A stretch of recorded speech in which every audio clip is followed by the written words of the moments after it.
Today is Tuesday, the 3rd of November 2020. We'd like to welcome you to another episode of our morning programming live on NTN. This is the COVID-19 response. We are looking at our situation here on island, and we'd like to thank you for tuning in and keeping abreast as to the developments happening here in St. Lucia, coming from the government of St. Lucia.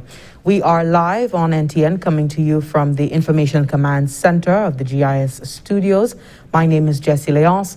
Welcome, welcome, welcome. If you're watching on air online on our YouTube channel, our Facebook page, welcome.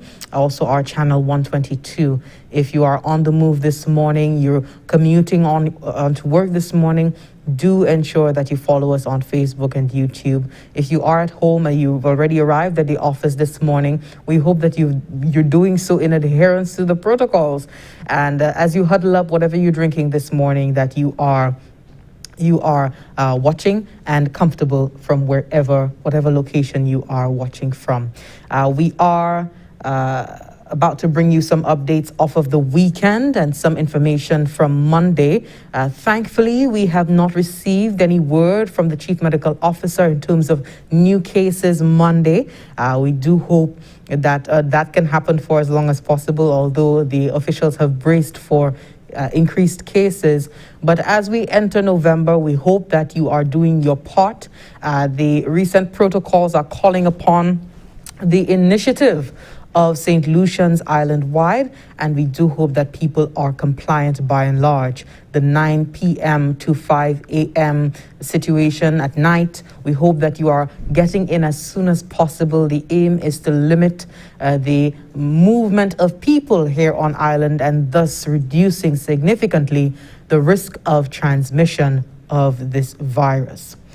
This morning, NEMO commends the Ministry of Infrastructure for averting disaster thanks to quick action over the weekend, the inclement weather over the weekend. We have the details to that. We spoke to Mrs. Doreen Gustav yesterday. She is the director of NEMO. We also have contact tracing efforts yielding results because a significant part of the cases that were confirmed over the weekend were due to contact tracing, came upon by contact tracing. So we have the details to that as well. And word yesterday of the retail prices of LPG cylinders are decreased. So stay tuned for the details to these stories coming up right after this break. You are watching NTN. Stay with us. Keeping hands clean is important for good health. However, after a disaster, staying clean is hard to do, especially if there is no pipe-borne water. Simple things you can do to stay clean and remain healthy are: wash your hands with soap and clean water. If these are not available, sanitizers with alcohol are options.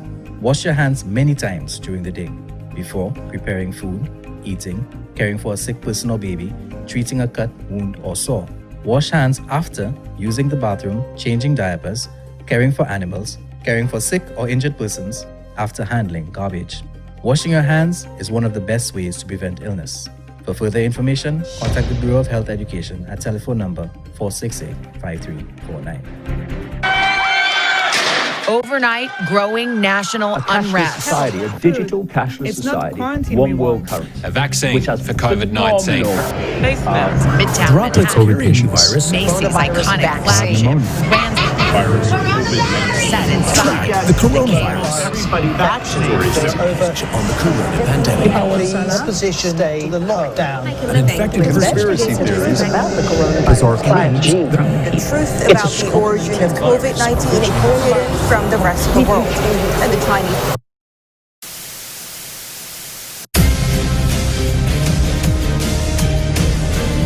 In this constantly changing environment, resulting in sensory overload, cut through the noise and tune in to the National Television Network, the official source of information, all facts.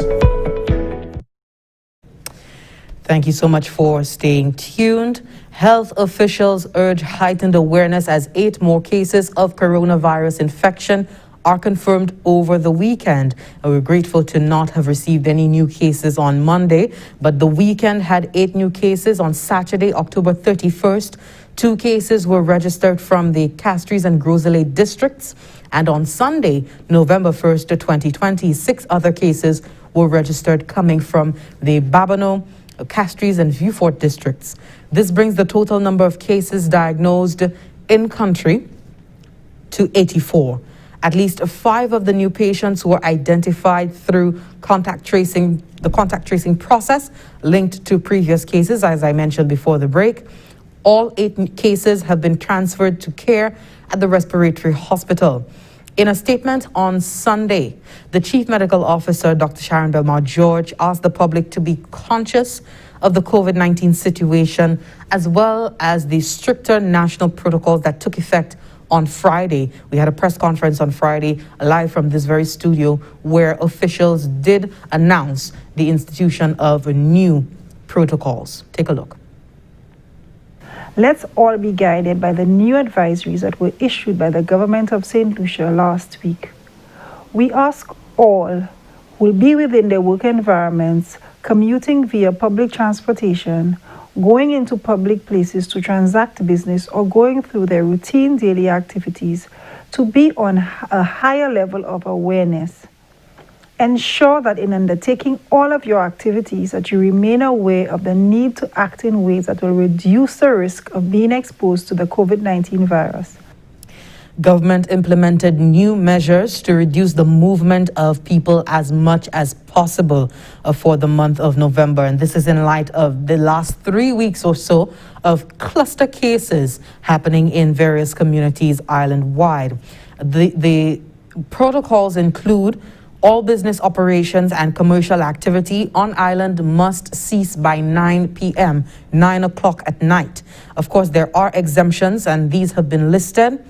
Employers are also being called upon to institute work-from-home programs. There are many businesses where this measure was implemented during the lockdown and during the scale-down operations here on island earlier this year. And the government of St. Lucia is advising employers, if it is possible, if it is not necessary for your workers, your employees, your staff to commute on a morning and risk any sort of transmission of the COVID-19 virus, then it is better to have them work from home. Mass crowd events are reduced from 50 to 25 individuals per event.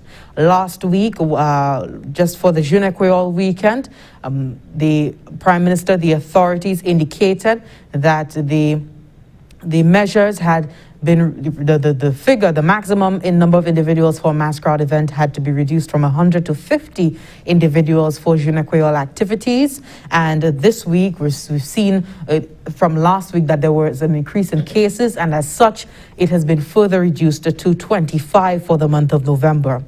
Religious institutions to be guided by the square footage of their worship facilities. Please take note of this. If you have a large enough facility, then you could have a certain number of people. And I can imagine that would go back to the initial protocols that were established for religious institutions. As many of you know by now, the closure of school compounds extended to the entire month of November.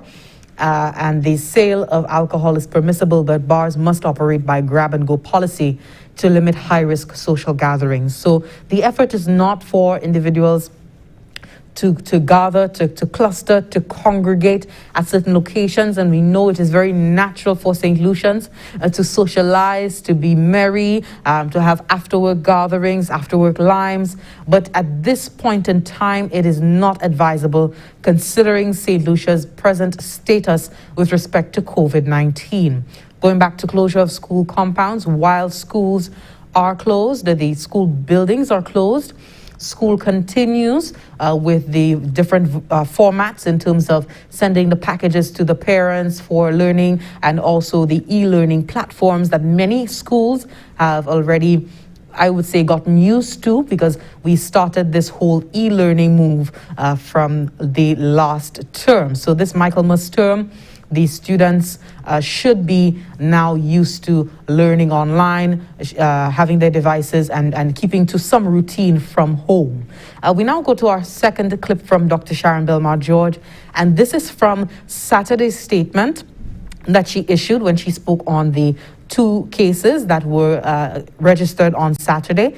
She also, reinforced the point of us looking in other directions and taking on new perspectives as we try to adopt these advisories for the month of November.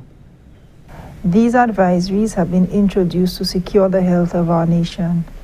With every challenge comes opportunity. The Ministry of Health therefore encourages everyone to utilize these 30 days to improve how we regulate our movements and behaviors to reduce the risk of exposure. These 30 days provide us with adequate time to form new lifestyle habits. Chief Medical Officer Dr. Sharon Belmar George. We also did hear from, just to go back to the press conference, we heard from the Honorable Prime Minister that recruitment is underway to boost manpower at the Department of Environmental Health as government plans more extensive compliance checks at establishments island-wide. This effort we know is very important, and this manpower boost is definitely going to augur well in terms of ensuring that businesses island-wide are compliant at this time. We've had many institutions, private and public, that have had to be closed. We had the fire station down in the south of the island, the NIC building down there as well, the Ministry of Education. Even within the public health system, we've had reported cases of COVID-19. And now more than ever, institutions, businesses, big and small, need to be compliant. Even if you're running a corner shop, if you're running an office space, if you're running a corner shop, if you're running a rum shop, you need to ensure that you are compliant. Because once human beings are involved, if one person does not adhere to the protocols, then they put everyone else at risk. And so this is an appeal to ensure that by the time we know that recruitment is underway to boost manpower with environmental health, but by the time that they are outfitted and they're reinforced, that you would have had all your business in place to ensure that when these people come through your business place, that you are in full adherence to the protocols. If you have security personnel, ensuring that they have the hand sanitizer at the door. Someone is watching to ensure that individuals within your business, they're standing on lines, or they're going through the aisles, or they're just standing waiting for service, or sitting down waiting for service, that they are wearing a mask, that they are observing the 6-foot distance. These are simple things are very cheap ways to ensure that your business is in compliance. And it is definitely better than having your business altogether closed, having to suspend your operations because there was non-adherence. Ensure that your staff are on board. This is the time for staff meetings virtually. But it's the time for staff meetings to ensure that everyone is on board with the direction of the company, the vision of the company, in ensuring that COVID-19 stays out the door. We continue with news this morning, taking a look back at yesterday's broadcast morning program. And I just want to give you a quick update on, the inclement weather. We did not only have 8 cases. We also had some heavy rains, prolonged rainfall brought on by Friday's tropical wave, and an all-weekend upper-level trough resulted in minor surface water flooding and land slippage in various areas on island Sunday, 1st November. According to the St. Lucia Meteorological Services, I spoke to Mr. Andre Joyer. He did indicate that the most precipitation occurred on Saturday. That was Saturday, the 31st of October, and they registered 40.3 millimeters of rainfall at the Urinor International Airport and 72.3 millimeters of rainfall at the George F. L. Charles Airport, according to reports from the various district disaster committees to the National Emergency Management Organization, NEMO. And that's the word we're getting from Director Mrs. Doreen Gustav. She did indicate that there was the usual flooding in the capital, Castries, and parts of Labrie, Vieux-Fort, Dennery, Grosley, and Babonneau. And she did indicate that Babonneau did experience some infrastructural damage. We also had a situation, she stated, of 2 homes in Beauséjour, Grosley, being practically submerged underwater. And that was definitely something that had to be managed by the authorities. Desilting, a siltation removal exercise was undertaken at the Mark Bridge on Sunday after some flooding in that area also. Landslides were reported in Louvette, Upper Oleon, and the most significant, the Lacaille Road in Dennery, which was quickly cleared up by the authorities. Ministry of Infrastructure crew also were on hand for clearing a fallen tree from the Millennium Highway to ensure that traffic was able to flow freely on Sunday. The director of the National Emergency Management Organization, NEMO, Mrs. Doreen Gustav, commends the quick response of the Ministry of Infrastructure over the weekend in averting any potential disaster due to the inclement weather. As soon as the reports came in and we called the Ministry of Infrastructure, we would get report that it was already cleared. So they were on the ball, assessing the areas and getting rid of any obstruction on the roads. If there were any homes that were under threat, they were already there, because I guess they too have their own network. So I want to say that they've done a fantastic job in during this heavy rains to ensure that persons are safe and the place is passable as much as possible.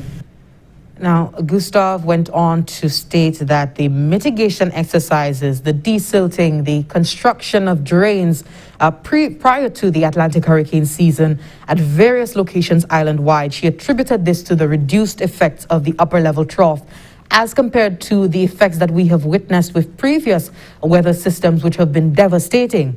She did, however, indicate that there was a particular area in St. Lucia that needed some attention, and that area is Dennery South, being prone to flooding.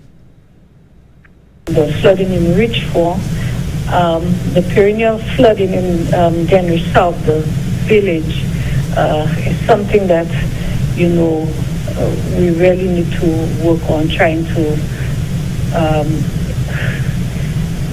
do some mitigation measures. It happens every time there is heavy rain, and I know the people in the village, they suffer quite a bit due to that, continuous flooding in the area. So NEMO really right now has to deal with the possibility, the potential of a multi-hazard scenario. And earlier this year, we saw there was a regional effort to ensure that the first responders were prepared to handle contending with the COVID-19 pandemic during the Atlantic hurricane season. And we know the threat that the Atlantic hurricane season brings to our part of the world. NEMO says that it remains conscious of the potential for this multi-hazard impact at this time. Gustav has assured that procedures are in place with the district disaster committees for the scenario. So they're not just up at the headquarters with resources. She has indicated that resources have been given out, disseminated to the various committees to ensure that within those areas, should disaster strike, that they are prepared to address it. We have pre-positioned supplies at the district level, such as PPEs, cleaning supplies. These are placed with the district disaster committees. We have also received a supply of mattress from the U.S. Embassy, U.S. Southcom. With a proposal to them, and we were able to get over 200 mattresses from them. So these mattresses are propositioned in the event there is a need to open the shelters and persons are impacted also. The director of the National Emergency Management Organization, Ms. Doreen Gustav. We just indicated some of the places that had reports of flooding and land slippage. The communities, we had the usual flooding in Castries, in the parts of Labrie, Vieux Fort, Dennery, Grosley, and Babonneau, indicating that there was, cases of flooding. And we did hear that in Babonneau there was some cracks in the road as a result of the heavy flooding, the saturation of the soil and whatnot. And also landslides being reported in Louvet, Upper Oleon, and the landslide on the Lacaille Road, which was quickly cleared up by the authorities.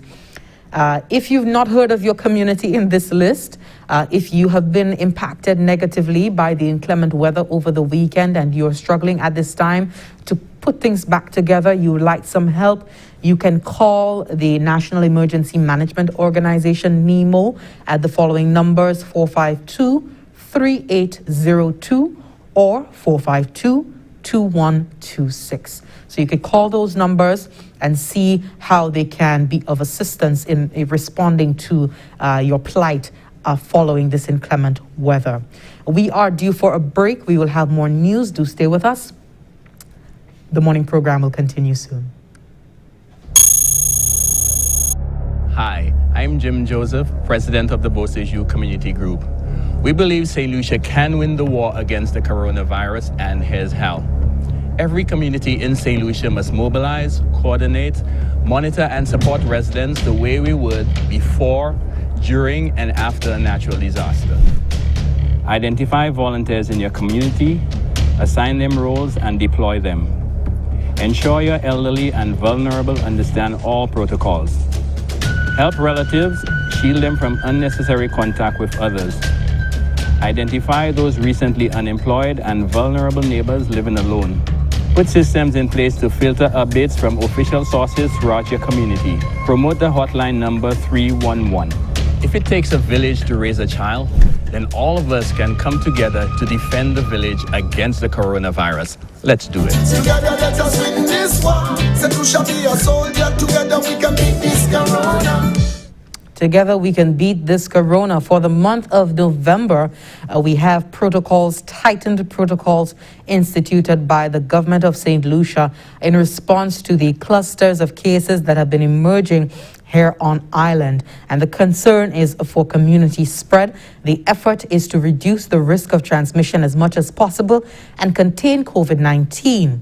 We're seeing globally that we're seeing a resurgence of COVID-19 cases. Many countries have gone back on lockdown to try to clamp down and contain and manage this COVID-19 situation. And St. Lucia is doing its part as well. However, we're not seeing, it is not heavy-handed. In fact, it is calling upon the initiative of every resident here in St. Lucia to play their part. Ensure that you have your hand sanitizer with you when you're going out. Ensure that you observe the 6-foot distance when you're out in public.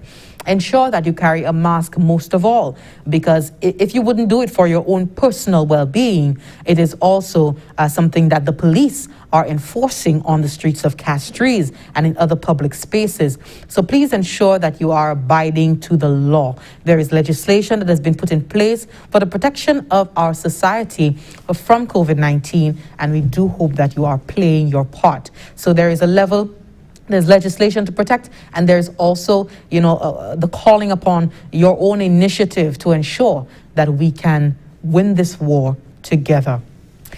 We have a bulletin information and now for you. The public is hereby notified that in keeping with changes in international oil prices and government's application of the modified market pass-through petroleum pricing mechanism, the retail price of diesel and LPG, that's LPG, the 20, 22 and 100-pound cylinders have changed, and you could see it on the screen. This takes effect Monday, November 2nd, 2020. So gasoline remains unchanged at $2.67 per liter. Kerosene remains unchanged at $1.24 per liter. Diesel has increased from $2.28 to $2.33 per liter. The 20-pound cylinder has decreased from $28.07 to $27.78 per cylinder. The 22-pounder has been decreased from $30.87 to $30.55 per cylinder.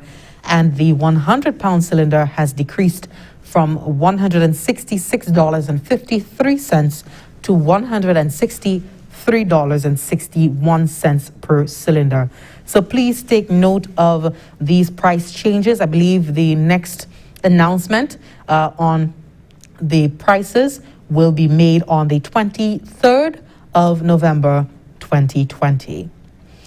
The ongoing third round of national consultations under the Caribbean Regional Oceanscape project, that is CROP, will continue in St. Lucia on Tuesday, that is today, the 3rd of November, and Wednesday, the 4th of November 2020. Now, this project, the Caribbean Regional Oceanscape project, is currently being implemented by the OECS Commission on behalf of 5 of its member states, that is Dominica, Grenada, St. Lucia, St. Kitts and Nevis, and St. Vincent and the Grenadines. This project is seeking to strengthen ocean governance, as well as the coastal and marine spatial planning, and develop a regional spatial planning framework for the wider OECS region. In this round of consultation, policymakers and key stakeholders in the maritime sector are being engaged to review and refine the draft coastal and marine spatial plans that were devised in the first 2 rounds of consultations among the 5 countries. Project manager Ms. Susanna Scott spoke on the importance of the consultative stage in developing the coastal master plans and marine spatial plans for member states. We have this next clip from the OECS Commission. The first and second round of consultations really looked at bringing the information, the needed information together to design these coastal and marine spatial plans. And now that we have these preliminary drafts, they will be taken again into stakeholders to be able to give further input and to refine these products before the end of the project. After that has happened, we will again be having like regional validation meetings to look at what comes out of this third round of consultations, to validate that these are the documents that will be carried forward by the countries and for endorsement at senior management level, etc., and policy level, etc. Consultations which are being held virtually are being facilitated by Dillon Consulting Limited, the consulting firm that is spearheading the coastal and marine spatial planning component of the Caribbean Regional Oceanscape project.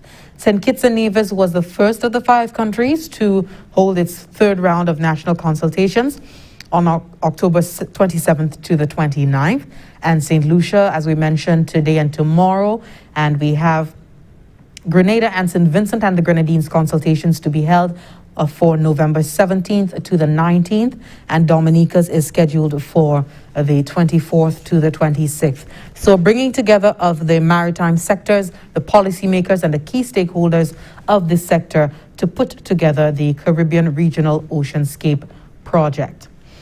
At this point in time, we're going to go to a break. When we come back, we go over the lead stories for the morning. We'd like to thank you for staying tuned so far as to what is happening and understanding what is happening here in St. Lucia, the word coming from the government of St. Lucia. Stay with us.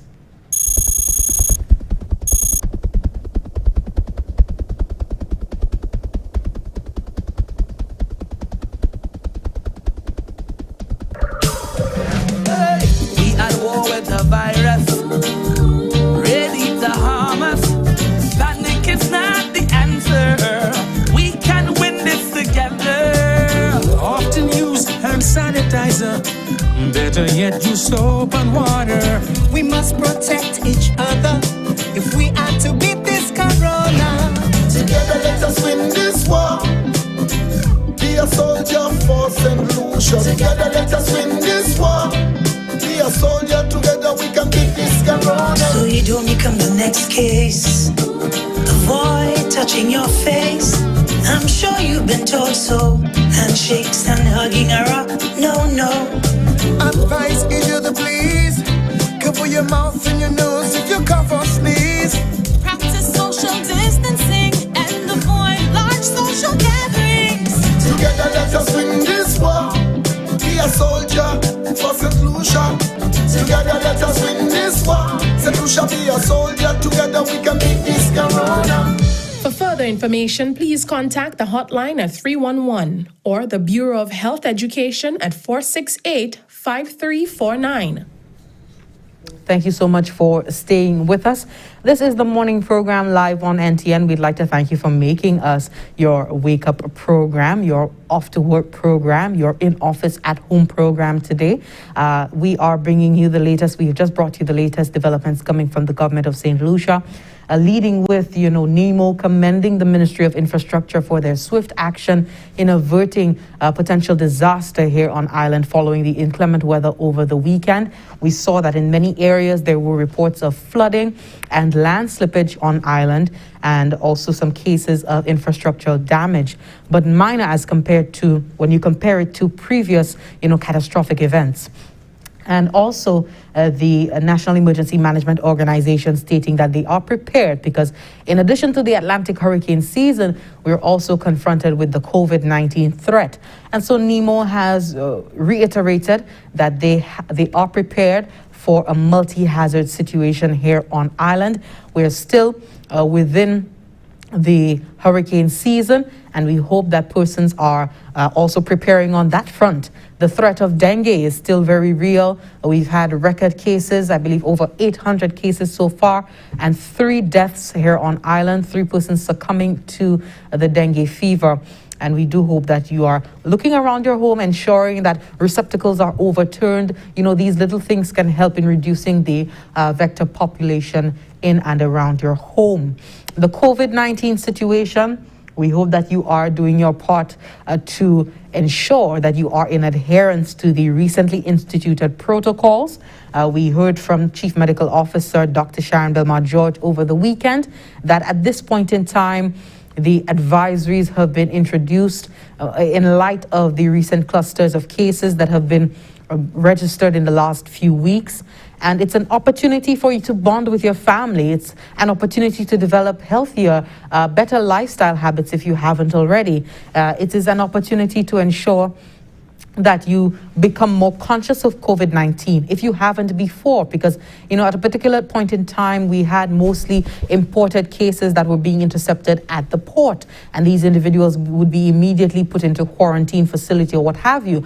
But at this point in time we're seeing more, and most of the cases in the last few weeks are emerging from our population, and so we hope that this is sort of a catalyst inadvertently to get you to be more conscious of COVID-19 and making the protocols, the simple protocols, an everyday part of your life, especially with the use of the mask, ensuring that you have hand sanitizer with you wherever you go, washing your hands as frequently as possible with soap and water, and observing the 6-foot distance when you're out in public and going into establishments and what have you. Also, we heard of the price of the LPG cylinders decreasing. So the LPG cylinders, let me see if I could get the figures for you. The 20-pound has decreased from $28.07 to $27.78. 22-pound decreased from $30.87 to $30.55. And the 100-pound cylinder decreased from $166.53 to $163.61. And finally, St. Lucia will be doing its leg of national consultations for the Caribbean Regional Oceanscape project. So bringing together stakeholders and policymakers in the maritime sector to develop some plan for the wider OECS region, strengthening ocean governance as well as coastal and marine spatial planning. Well, that wraps up everything that we have for you for this morning. We'd like to thank you so much for watching. My name is Jessie Leon, signing off for now. We encourage you to make NTN your regular station as part of your suite of favorite stations, and ensure that you look on here every now and then to ensure that you are keeping abreast and that you know what is happening in your country, because it's very important at this time. We're being faced with an epidemic, and we do hope that, your family, you don't have to be confronted with it. The stories that we're hearing of abroad, St. Lucia is very fortunate. We have not had any cases of individuals succumbing to the virus as yet, but we've had so far registered 84 cases, and these persons are, the active cases are being treated right now at a respiratory hospital that is still operating within capacity. And so we're very thankful for that. We're very fortunate here in St. Lucia that is still the case. You have countries that are really dealing tightly with this COVID-19 situation, and I hope that everyone continues to play their part to have us on this good footing, to have St. Lucia constantly in this very fortunate place as it pertains to this pandemic. Again, Jessie Leon signing off for now. I'd like to thank you for watching. Stay with us for more NTN programming. Cheers.